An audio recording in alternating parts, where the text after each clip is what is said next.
Hey everybody, it's Tanya. I thought it would be fun to do a swatch session with you and share a fun little purchase that I got, because we all love the art supplies, and chat about these crazy alcohol markers. So you can see on my desk here, there's a lot of them. I bought the big portrait set because it was on special. I love a bargain, right? Anyway, this is what I've sort of been playing with in the background, testing out different papers, seeing how the ink goes down, kind of exploring a little bit with how they sort of play and layer. And I don't know if that's going to show the gold, layering different kinds of gel pens and stuff. But I realized I didn't actually, sorry about the camera shake there, didn't realize I forgot to do a swatch for myself, so that when I'm playing around with the colors, I know what's what instead of just grabbing randomly. Because the one thing I will say about these Ohuhu markers is many of the colors are extraordinarily similar on the lids, but not necessarily on the paper. So I'm kind of just doing this for myself. And yeah, so it's just going to be some chill time, me talking occasionally. And so I've got 3 types of paper. I've got my cheap and cheerful $10 little no-name sketchbook. You can see the bleed through. It's pretty hardcore. But I've got to say, for non-marker paper, it turned out pretty great. I'm not unhappy with that. And then I was like, oh, I like this so much. I'm going to go out and I'm going to buy the fancy paper. And you know what? I hate it. It's not my favorite. I like the drawing. That's the drawing that I did. But honestly, for the cost compared to the little $10 thing, this is about double the cost. The bleed through is worse. So I was a little shocked by that, and honestly, not loving it. The blending on this was not great. This took an hour, which is I'm still shocked at how long it took to get the layering, but some of them do take that long. And it taught me a lot about working with the alcohol markers. Now, these are some studies and playing around things that I did. I'm just going to bring this up to the camera. And so this has turned out to be my favorite of the papers. And this is just, cheap and cheerful. The Canson XL line. I don't know. Their stuff is actually really good for the price point. You can see the vibrancy of the color. I found the blending worked really nicely in here. You can see on some of the nose portraits that I did, the blending is not bad. So I'm going to create myself a nice big selection of swatches. And I'm hoping that you can see this okay, because the one trouble with the Substack Live is I cannot actually zoom in. And yeah, so as you can see, plethora of markers. But wait, there's more. And plus these. So I'm going to try and do them light to dark and see if I can get some sense of the colors and if they actually work with the what you see is what you get on the lids type of situation. If you have any questions, or if you're someone who has worked with alcohol markers in the past and you know something and you'd like to share, please do, because I'm brand new to them and I'm just learning. So I always love to find out a little something new, get some tips and tricks or anything that you might want to share. And if you're not and you have questions, I'm happy to answer anything from what I've done so far. So you can see here we've got a bunch of very pale base colors. I'm trying to line them up. And what I do like is that there's a selection of warm and cool, and this one looks to have a green undercast, but we'll see when it goes down on the page how that looks. And I do sometimes like to mix my warm and cool tones together. It creates an interesting contrast, but I like to sort of split them out. So I'm going to do them from light down to dark. Now, the ones that I bought in the past were these. I got these as a 2-for-1. I got 2 sets of these, and these are the Ohuhu brand and or not brand, but line. And these ones have a thin line and a chisel tip, whereas these ones have a brush and a chisel tip, which I have not yet used. So you can see here, that's your brush tip, chisel tip. So other than that, it's not, you can't really differentiate which is which side, as opposed to this other brand that I tried, which you can tell that's going to be your thin and that's your thick. But, you know, for the price point, I honestly can't be fussed. All right, so let's give this a shot. Now, I'm going to tell you straight up that I am not the best at doing these kind of swatch things and making everything pristine and pretty and clean. So bear with me if it's not, looking like a YouTube video, because that's just how I roll, my friend. All right.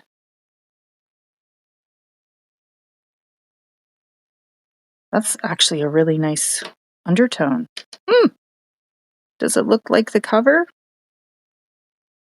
little bit more pink. Not too bad, though. Okay, the next one is here. Milk White YR212. Now, does that look like the cover? No, quite a bit darker. Interesting. It probably doesn't look like that on camera, but in real life it is a little bit more muted. It's got a bit of a gray undertone to it. Okay. Barely Beige R19. I'm just going to stand up and see if anybody's joined me. Oh, hey, nice to have you here. Let me know if you have any questions, or if you just want me to stop chatting. Stop chatting, just swatch the colors so we can see what's going on. Oh gosh, that's a weird name. This one is WGO.S, never mind, Warm Gray 0. So I think that this would be something I would probably use a lot. Oh my gosh, that is so similar to that. The one thing I will say about this Ohuhu line of markers, they make a lot of colors that are very, very similar. So I don't know who would need that. I mean, maybe that's what the 0.5 is the difference in the color. But I mean, look at how similar that is. Do we have anything that's a next mid-tone over? Do we go pink? Maybe we'll go into the pink color. Let's see. Let's go into the pink colors. Maybe like that. Yeah. Okay. So this is R20 powder pink. Nice name. Oh, orange. Okay, this is what I was saying about the caps don't necessarily match. Look at the difference. Yep. Okay. That's a bit shocking. That is not at all what I was expecting. R20.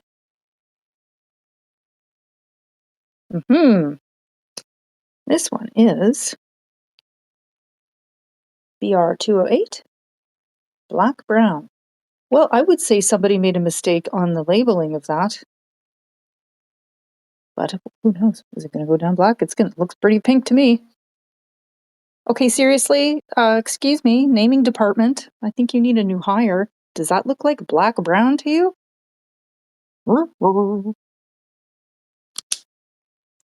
That's why I'm putting the numbers and not the names. BR208. Yeah. Under the that makes no sense category is BR208, labeled as black brown. You betcha, babes. Okay, let's see who's next. On camera there. R30, pale cherry pink. Perfect for this time of year because it is sakura time. All the cherry trees are out. Okay, now that's what I'm looking for. Love that. That is a really nice undertone for portraitures of white skin because it's got that blue undertone in it. And if you look at your skin, of course, we've got our veins going through, me being transparent and all here. But you see, we've got those colors, many different colors. There's plum, there's blue, there's cyan, there's pink, there's yellow, there's orange. So in creating a more lifelike because it's markers. It's not going to be super realistic. But in creating that, you need these different colors to play together. And so having something like that that's already got the blue undertone, that's a really nice one. I think I'll be using that a lot. R30. Okay. Next one is R29 pear color. I have to say, I'm quite digging these pointy tips. Yeah, you can get a very nice thin line on that. Interesting. That is also a very good color, R29.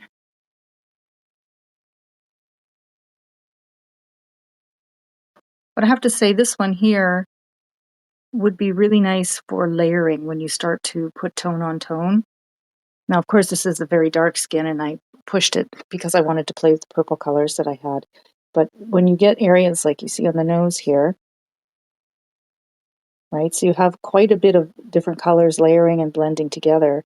And so if you want something that has a bit of warmth and a bit of pink, or even on the outside of her cheek here, this color would be really great for that.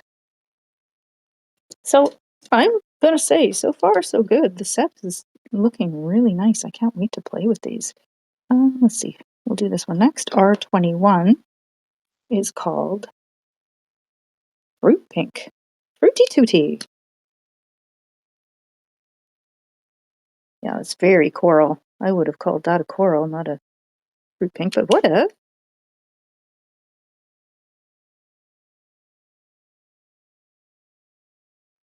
Next up is R26 Honey.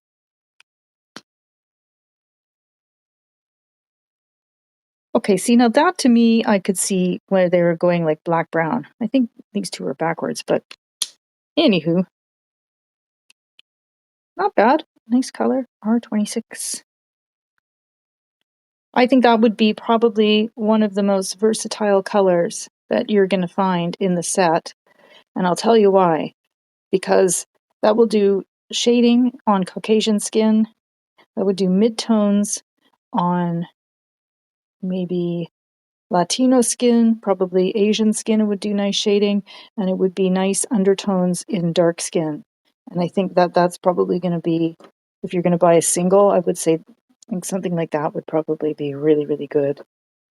Now, do we go into the yellows or do we go into the browns? Lots and lots of choices, you see? Got all of these left to do. I have to say, it's a really nice collection. The only thing I think I would have asked them to add were colors for doing contrast and undertones. So I actually got some, excuse the noise here, from my other set. So when you have an undertone and contrast in the skin, you need things like a blue, a purple, and I have a green somewhere. I just don't have it handy. But they create beautiful shadows when you're layering. And also, you will see that in the skin. You know, back in the days when they used to do color analysis, anyone remember that? I never had it done, but the one thing that was interesting is they used color theory a lot and the undertones in the skin. And if you're a girly who likes to do makeup and you do contouring and concealer, then you understand that you can counteract different shadows and shades and imperfections in the skin, if you see them that way, with those colors in your concealer. So it's good to see that. That would be something nice in the mix, I think. Okay, there is a lot of orange. So I want to go orange or I want to go yellow. I'm going to go yellow first just to eliminate, because there are so many markers that are very, very similar. We're going to do the yellows, and I'm going to try to go light to dark-ish. All right, this one is Y121. Primrose? Ooh, okay. Well, if they want to call it primrose, they're going to call it primrose. Ooh, that's not tight. Me? I call that yellow-green chartreuse. Watered-down chartreuse is what I would call that, but okay. Y121 Primrose.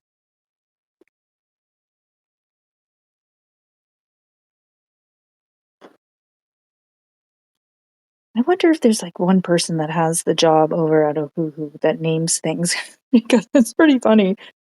All right, next up we have what looks to be a really nice buttery yellow. They're calling it primary yellow, YR number 6.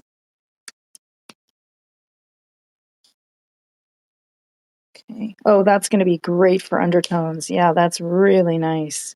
Sort of a muted yellow, but it has quite a bit of blue in there, and it gives it almost a not muddy, not murky, but kind of like a dusty undertone. So it's not a in your face bright neon yellow, like most primary yellows. No, this is not. This is a watercolor pencil, but when you say primary yellow, you usually see that, which is super saturated and very intense. So that's actually quite nice if you're going to be doing portraiture because it can give you a bit of light underneath when you're layering. And that's quite nice. YR6. I like that one.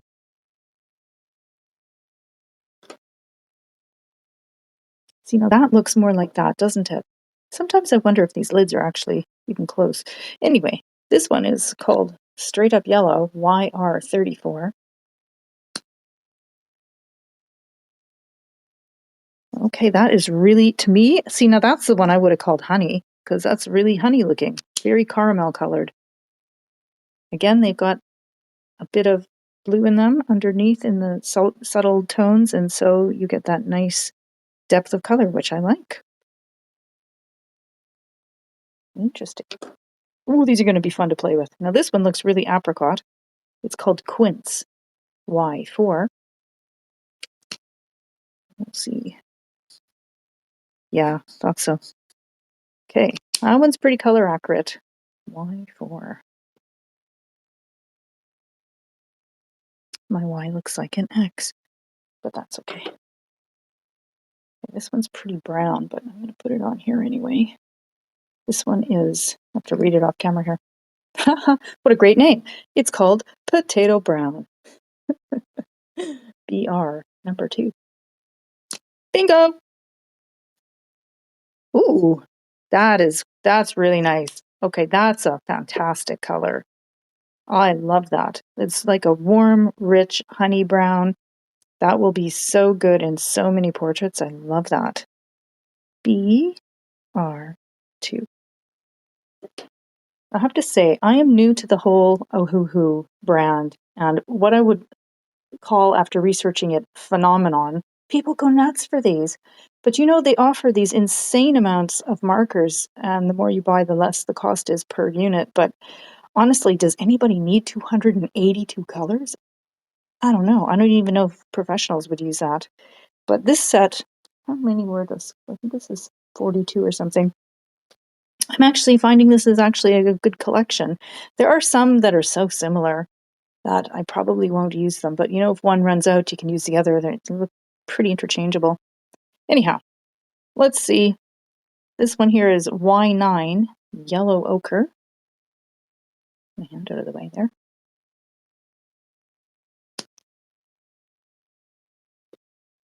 Ooh, that's horrible.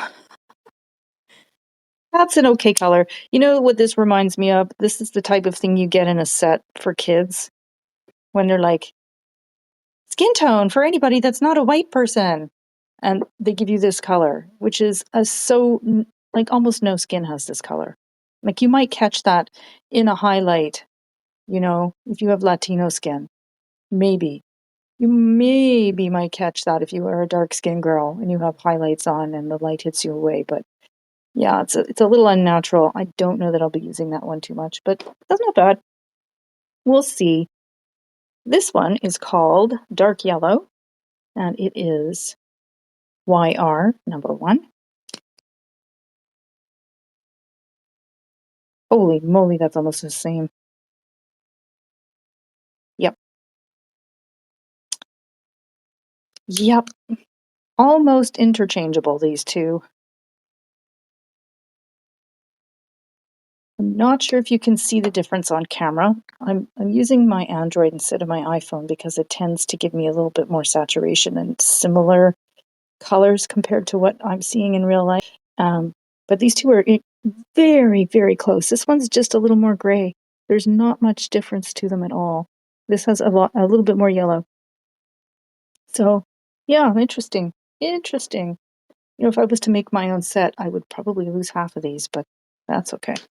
That's why we're going to do the swatches so we can figure out, okay, what do we do next? We're going to go pink, orange, yellow. Let's do these maybe, let's see. Let's try these peaches.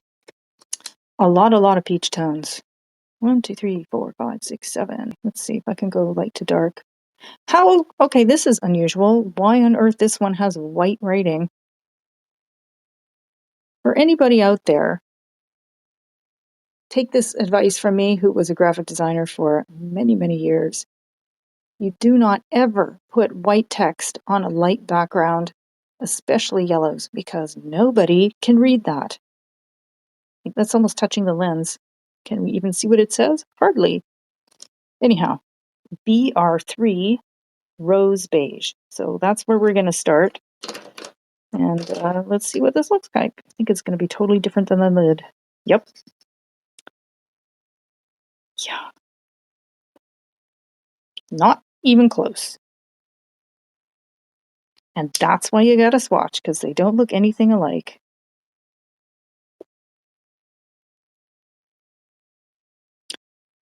I'm really curious to see what you guys have in your own art supplies, because you know me, I'm an art supply lover. I created my own publication called The Artful Desk just so I can talk to other artists about their art supplies, because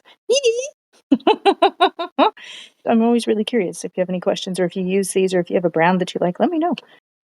Next up, we have YR205 Powdery Orange, which $10 says it's not even orange, but let's see. Maybe it will be. You know what? I'm going to give that a thumbs up for actually being an accurate name compared to the others. YR205. Interesting. Yeah. I should do bigger swatches, because I just remembered that when you use these markers, when you go over top of them again, it actually will deepen the color, and then you can get an idea of how they begin to layer up, which is quite fun. Okay, next one we have is Y145, called Buttercup Yellow. Seriously, I think this could be a bingo game. Really? Buttery yellow? Buttercup yellow? Really? Okay.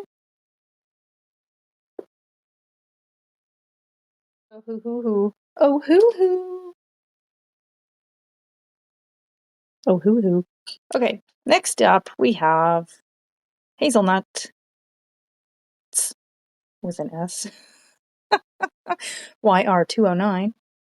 That one's got a tight lid. Okay, well named, beautiful color. I like it. YR209. YR209. Next up, we have YR20 Morin, but apparently it's a light beige color. Oh no, it's orange. Okay, Morin. More butterscotch. YR20. Next up, we have YR107, aka reddish yellow. See, now I can get behind that name. That makes more sense. Is it going to be reddish yellow? Sure. Sure. YR107. YR107. And next we have cadmium yellow. This is going to be interesting, because that's a color I use to paint watercolor in. And YR7, but this doesn't look anything like cadmium yellow, but let's see what it does on paper. YR number 7 is orange. Well, actually, I would call that apricot. But that that's not a bad color. YR7. That would be nice for layering warm skin, because this one you can see there's a lot of red in there.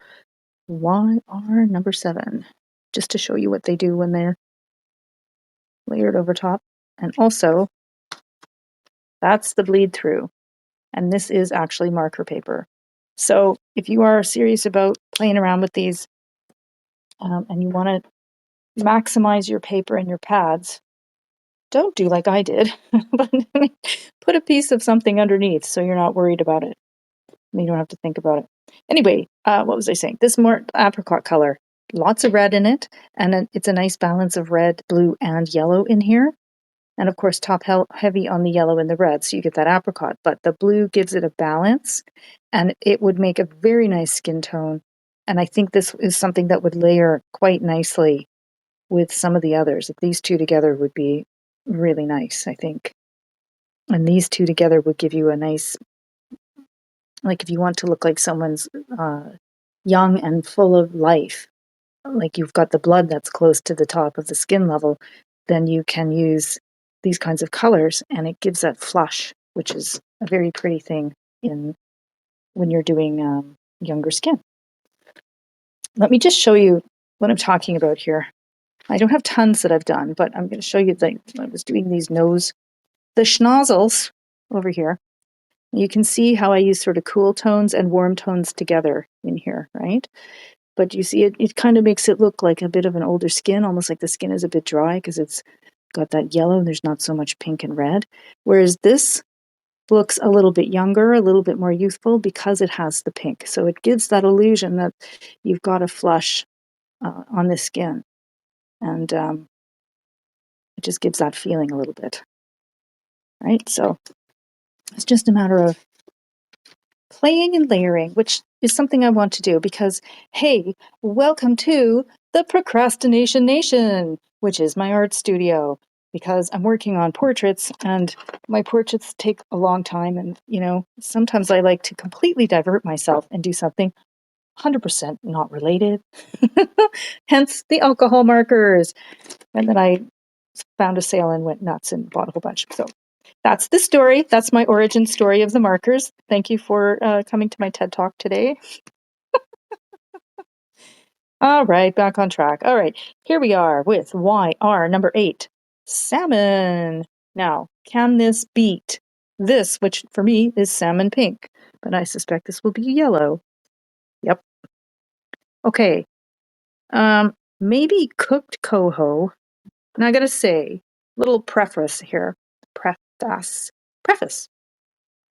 I'm on the west coast of Canada. We have all salmon all the time.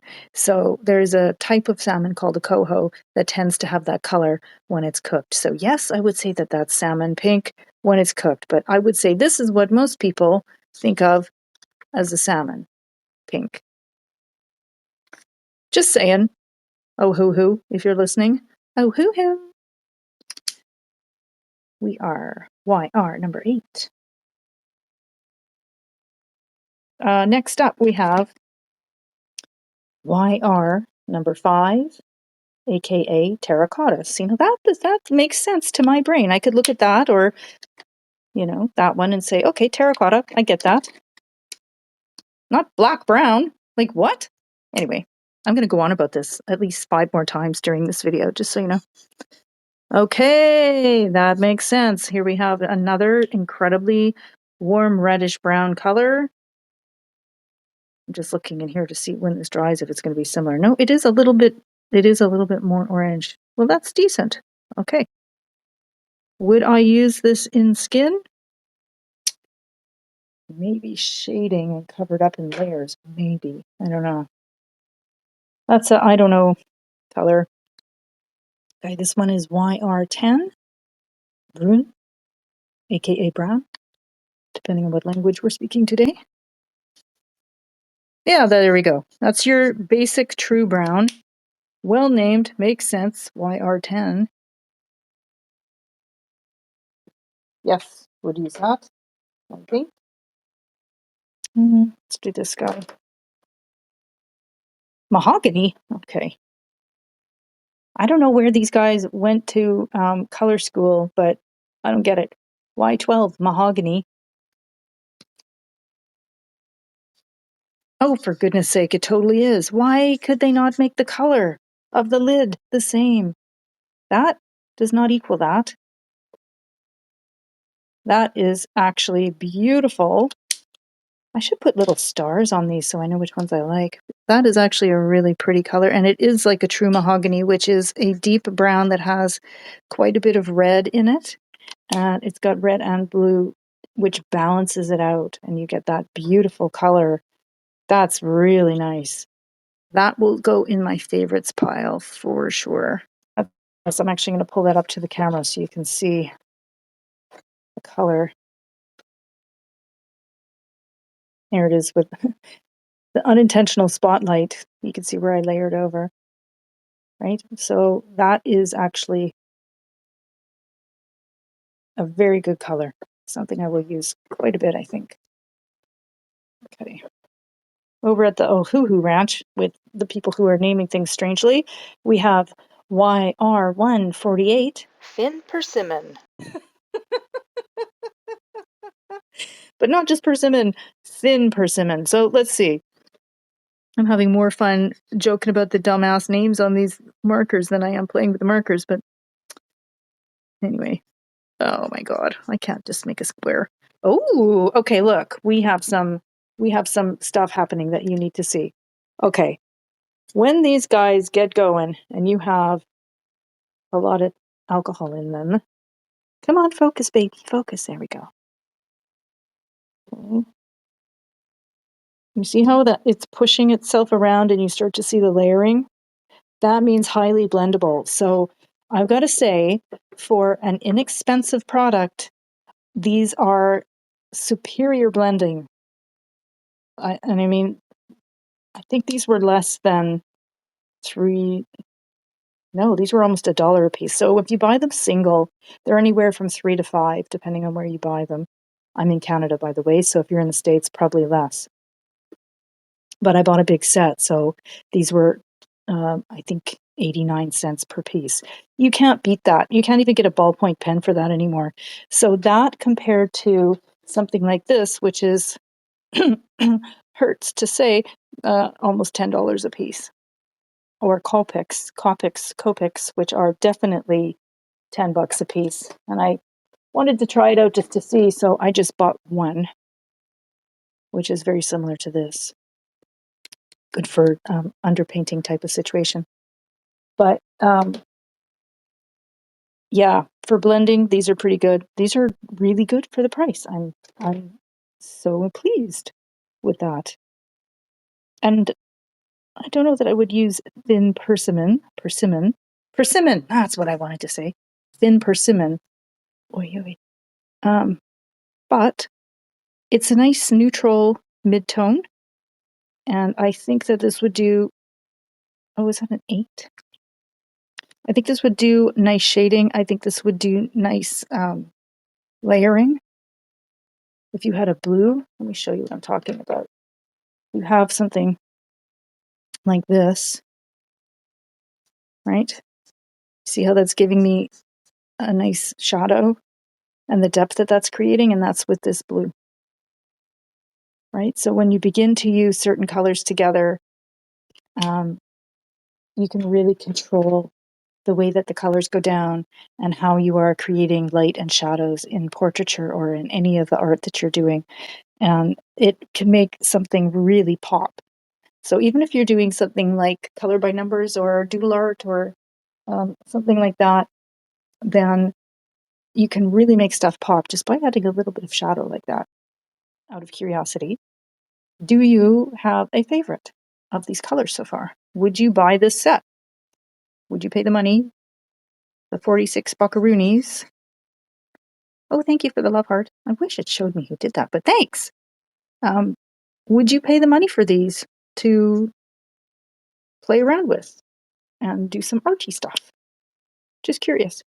I'm not selling sponsored or anything like that. This is just purely curiosity for the love of art supplies. Did I just swatch the same color twice? Girl, what did I just do? How could these look totally different when it's supposed to be the same color? Did I mix them up? No, I didn't. Oh, that's so bizarre. Okay, that is the same color twice. It just looked totally different. I wonder if it's a sizing thing on the paper. Oh well. This one is YR9 Yellow Ochre. Yeah, it's like a sepia. Sure. YR number 9.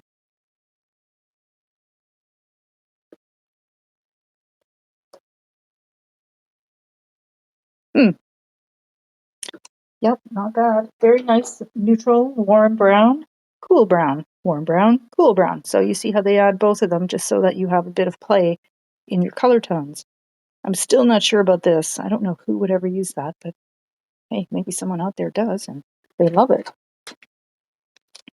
Also, there is a blender, and if you're not familiar with these or you've never seen alcohol markers before, a lot of the sets will give you a blender, which I'm pretty sure is just a lovely little cocktail of alcohol and other chemicals. The idea behind it is that you can put it down on the page and blend the edges. I have not seen it work. I haven't seen any tutorials of anybody that makes it work. I think it's just a matter of learning how these work together. You always go from light to dark. And when you want to create blending, again, I'm going to go back to my nose swatches that I did. When you want to create blending, like you see here, there's actually quite a few colors that have been layered on top of each other. Right? You see, there's that blue that I was talking about, the blue in the shadows. There's also purple and pink in the shadows. But when I do this, see how that disappears? And it just becomes a shadowed edge. So I think if you were going to do portraits and you didn't want to buy a big set, you could probably get away with maybe a portrait set of 6 and then a pink, a blue, and a green and a purple just to catch those shadows and stuff. But when you are doing the colors, you can see there's the light and not light, but the warm and the cool tones, right? So something like this. This is warm. This is cool tones up in here. This is all cool tones. And you can really create a difference in the way that things look. This one here, cool tones in the side here where the eye is, right? And then that side, warm tones. Like going to the optometrist, A or B? A or B? Oh, flip the page, you spouse. Keep going. Okay. Next up, we have R27, which is called Pale Mauve. Pale Mauve is a very warm brown, meaning there's a lot of red in it. This is not mauve to me whatsoever. These colors don't even go together. Do you see the difference in the cap versus what's going down? I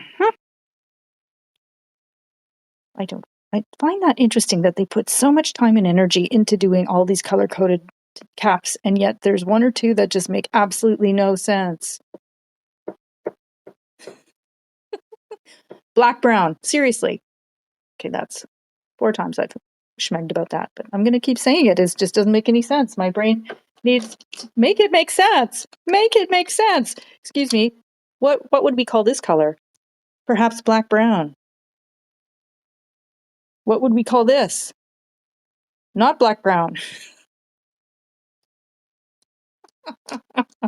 Do. Candy show. Anyway, all right. Next up. My new career will be at the bingo hall calling numbers. YR 91 natural oak. Let's see. Let's see if she looks like oak. I have a feeling this one will be much closer to the covered. Oh, okay. That is stunning. Now that is what I would call a true mahogany. Absolutely gorgeous. And wow, does that have a lot of pigment in it. It's still pooling and drying. That is gorgeous. Now, why am I getting excited about that? Because there is a lot of red and yellow in that combination, and it gives it depth. It makes it look alive. And I wish I'd had it for this portrait, because right in here is something similar, but that took about 7 layers of coloring to get to that point. So this is a gorgeous color, and I will definitely put a gold star on that for myself. Natural oak, don't you say? YR91. Nice. This next one is called Burnt Sienna, YR95. That is not what the cap looks like, but let's see. Let's see what surprises we get with Burnt Sienna. Not even close, people. What? That's Burnt Sienna. This is gray brown, but it is a beautiful, cool brown, and I will definitely be using that for dark skin portraits or for shading. That is really, really nice. YR95. That's a very nice color. Yeah, I like that. Okay, next one we've got is YR92 chocolate. Let's see. Okay, beautiful color. Not even close to the cap. Not even close. How am I going to remember what these are? I might color some paper and just stick it on top. That's probably a better way for me to remember, because that's going to confuse me when I'm wanting to grab colors and get distracted by it. And you know what's really interesting about alcohol markers is because they're alcohol, which evaporates quickly, it does give you the ability to layer beautifully and blend, but it evaporates very, very quickly. So you need to constantly be pulling the lid on and off when you're working with them. Mind you, if they're all out like that, they all look the same, right? But that is one thing that I have found in doing portraits and stuff so far. It does add quite a bit of time. I mean, it's not like having your watercolor palette right beside you like this, right? And then just adding one color to another. You can see exactly what you're doing. With these guys, you kind of have to get used to what colors are what, or have one of these handy so you can see what you're about to grab. All right, next we have chestnut brown. This is Y13. And the brush side. What? It's almost black. This is not chestnut brown.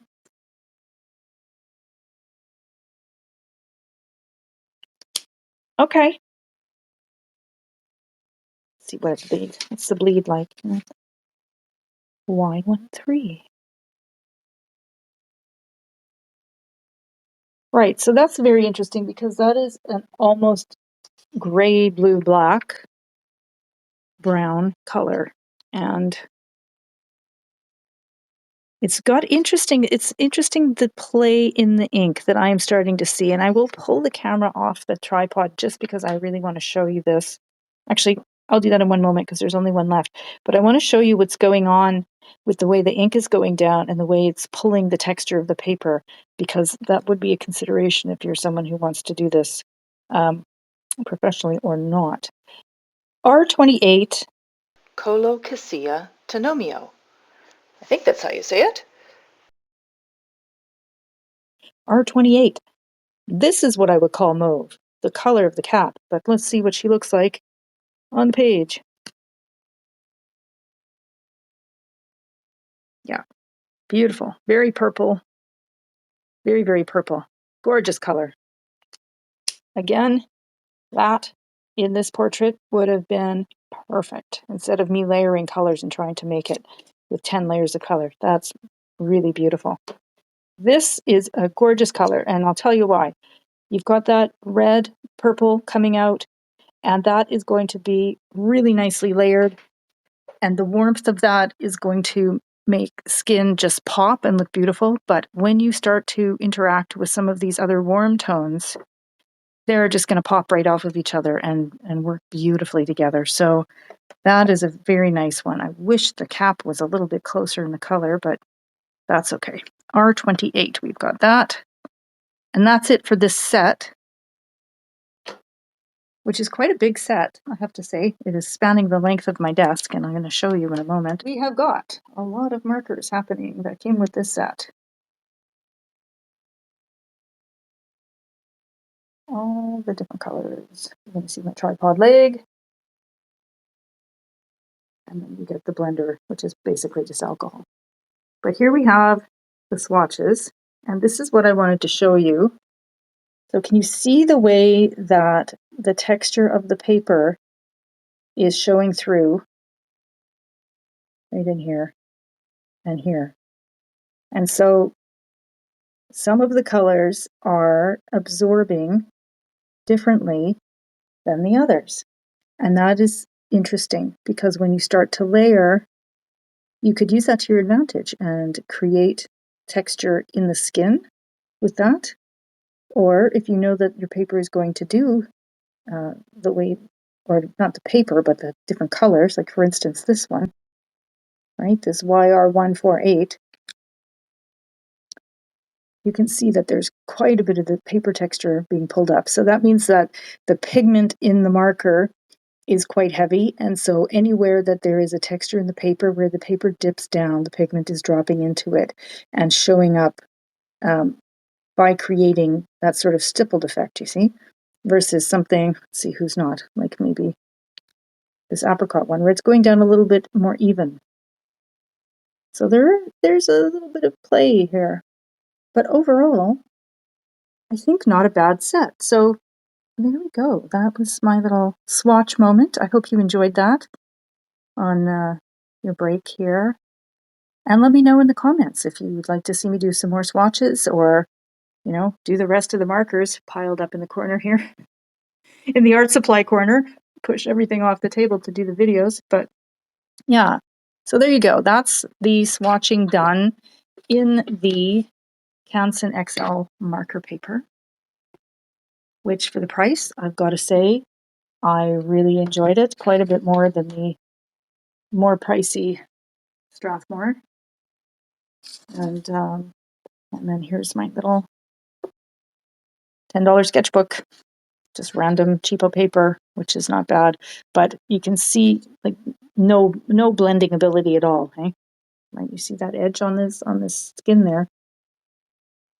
Once it went down because the paper is porous and it grabbed the pigment, so you can't blend it.